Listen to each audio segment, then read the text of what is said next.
From the News Channel 5 Network, this is OpenLine.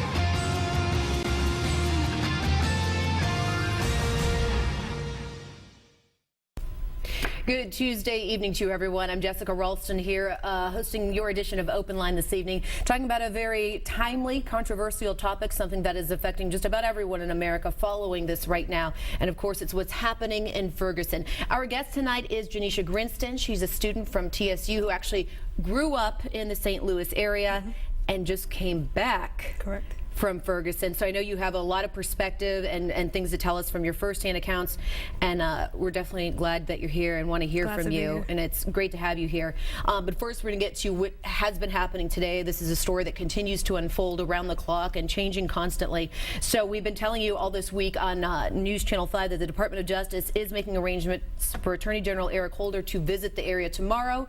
He's going to look into the federal investigation into the shooting and then talk about what can be done to squelch the clashes between the protesters and police. So tonight we listen in to Marley Hall reporting from Ferguson. Demonstrators marched peacefully near the command center in Ferguson, Missouri. Longtime resident Walter Rice says he can't believe the violence that has come to this St. Louis suburb. I've never experienced nothing like this. And I've seen unrest around the world, but I never thought it would be here in my hometown. The peaceful protest follows another night of unrest. Police say some in the crowd fired guns at officers, threw Molotov cocktails and batteries. Among those arrested are people from as far away as New York and California. The chaos first erupted 10 days ago when an unarmed teenager named Michael Brown was shot and killed by police officer Darren Wilson. This Facebook photo shows an Officer D. Wilson receiving an award earlier this year. Many of the stores along this stretch near the center of the unrest have boarded up windows. Most are open today, but owners say business is down about 70% since protests started. Sonny Dion put American flags on his looted store. I'm hoping to stay here. I've been here for 18 years. There's no reason that I wouldn't stay, you know. I love the community. Attorney General Eric Holder travels to Ferguson tomorrow to get an update on the federal investigation into Brown's death. And a grand jury could begin hearing evidence tomorrow to determine whether to bring charges against the officer. Marley Hall, CBS News, Ferguson, Missouri. All right, so that's the latest on what's been going on there. I'm sure it will change as we head into tonight as well, so we'll have much more coming up on News Channel 5 at 10. But Janishia, I mentioned you just came back from Ferguson. Yes, ma'am. What propelled you to go there in the first place? Well, it's home. You know, it's home. So last weekend when it all started, I just had a huge sense of, you know, just unrest as I watched from a distance everything that was happening. And I do videography as a hobby, so I like to capture stuff in the moment. So that's what propelled me to go. I went to take pictures, shoot videos, and really just get the word out of what's really happening there. Well, we're going to get to that in a minute, but explain, I guess, for a lot of people, and we've heard this over the last 10 days from so many people, is this is not an isolated incident to Ferguson. We know this could happen anywhere in America. It could happen in Nashville. It could happen anywhere. But for so many people, I think it's hard to understand. How did you feel when you look at, when you would see TV and you see your hometown, where, places where you grew up, and it looks like something from a third world country? It's beyond emotional. You know, it's so many questions, even just watching it from a distance, being in Nashville, just watching and trying to follow the story. It's really hard to put in words. I'm sorry. Even after being there, walking the streets, protesting, filming, all that, it's still hard to put in words. It's unbelievable that I just left there a few hours ago and I'm calling that place home. Yeah, I know it has to feel unreal, unbelievable. It's not real. Yeah, it's I surreal. can't imagine in person because we see it and we're just, people cannot get over what's happening. It just seems like something that wouldn't happen, and it has. And of course, we hope this would not happen again. Yes, ma'am. So you get there, tell us about what you saw, what you went through. Well, I went down majority of the time during the daytime. I went down Saturday morning for the first time. It was a peaceful protesting. At one point, the cops did show up on West Florissant. West Florissant is the main street street that runs through Ferguson, where the McDonald's is, where the Quick Trip is, where all the looting took place. So that's where all the protesting took place. So we're all in front of the Quick Trip. A lot of protesters started coming out, so the cops had to come out and regulate the traffic. Of course, the protesters weren't happy to see the cops. They figured they were coming to shut it down. So we actually had, I don't know if you all are familiar with Malik Shabazz. He's been helping a lot. So he was able to calm the crowd and talk one-on-one with the police officers, and he and his team actually went and ran the traffic at each intersection, so we were able to move peacefully. A lot of those things aren't being seen, though. I mean, it hasn't been clashes all of the time. So majority of the time, I was there in the daytime on all weekend, even up until yesterday. Were you afraid to be out at night? It's home, so my parents are there. So I really, honestly, even though I'm 23, they didn't have peace with me being out at night. Excuse me. On Sunday, I went down after church and I stayed till about 3 o'clock.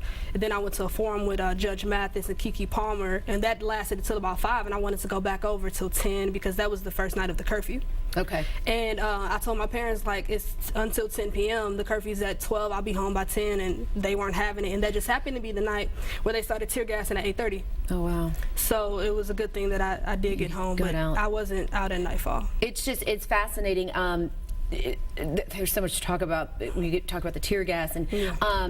But Malik Shabazz today and some other activists have said, and it's interesting because you're from there, but you came in, so they're saying a lot of the looting, the violence is coming from people who are not locals. It's people coming in from other states and getting into the fray and being opportunists instead of actually being there for what the actual message should be. And that's, I think, unfortunate. I mean, it is because Ferguson is going to be painted that way. Period. Regardless of who's doing it and where they came from, they're in Ferguson, and Ferguson is making international news right now. So any looting that goes on, the people of Ferguson is going to catch the blame for that. So. Right. And it's interesting because we talk about outsiders coming in and the looting and everything. I don't want to lose my train of thought on this, but okay, I lost my train of thought on this.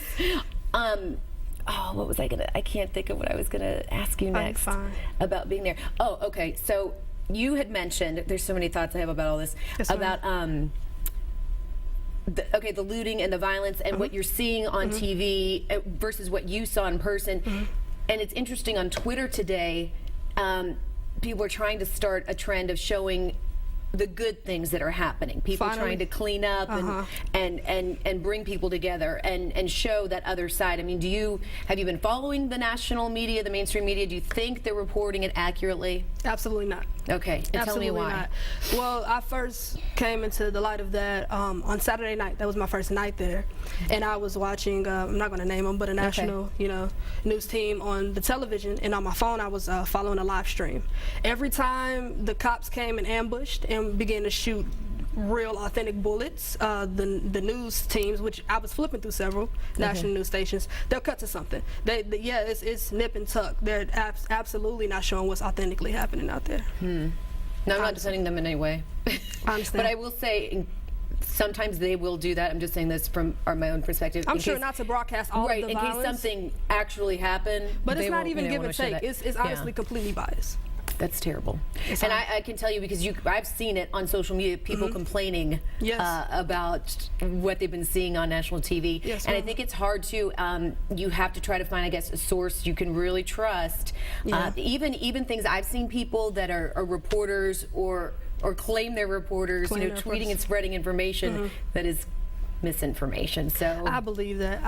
But a team that I worked with, it was a lot of people down there from Tennessee State University, school I attend, on Saturday, and our main mission was to get everything we can and get it out. And you of course use the hashtag Ferguson or whatever other hashtag that people often search to get it out. And I think it's actually pretty sad that the most reliable information is coming from most social networks. Yeah, I know. Exactly. All right, we got some calls coming in. All right. Hi there, Tiffany. Thanks for calling in. What's your question or comment? Okay, I just want to say that what I think the problem is with so many of our young people is that they don't know what the word respect means. They have no respect for anything or anybody. And it all starts with God. When the child knows God, he will fear and respect them. Thus, he will respect you as a parent. Thus, he will respect himself. And he will know that there is something much more bigger and much more important in life than just what's going on at that particular time. And they will know that their actions, whether they be good or bad, has repercussions. You know, was that police officer justified in shooting that young man 6 times, twice in the head? No. And he should be prosecuted for that. I have a son. He's the only child that I have. And I tell him, son, if the police stop you and tell you to do something, do it. Okay? It doesn't matter if they arrest you and you wasn't doing anything wrong. Don't worry about it. Just run with it. I'll get you an attorney and we will handle that in court. But do not resist the police. Don't talk crazy. Don't try to run away. Because when it comes to so many police officers, it's open season on young African-American black men. So, you know, this officer was wrong and really good. However, we cannot overlook another big factor in this case is that we need to teach our children respect, and we need to teach them to have a relationship with God. And if we don't, it's only going to get worse. Thank you. All right, Tiffany. Thank you. Thank you, Tiffany. She brought up some good points that a lot of people have been bringing up over the last 10 days. That's why I keep getting lost in my train of thought. There's so many facets to all of this. And really, as it goes on, it keeps on growing. Things keep branching out and bringing up other issues. So there's definitely a lot to talk about. We have a lot of people waiting on the phone. So we promise, keep on holding. We will get to you. We're going to take a quick break, and we'll be right back.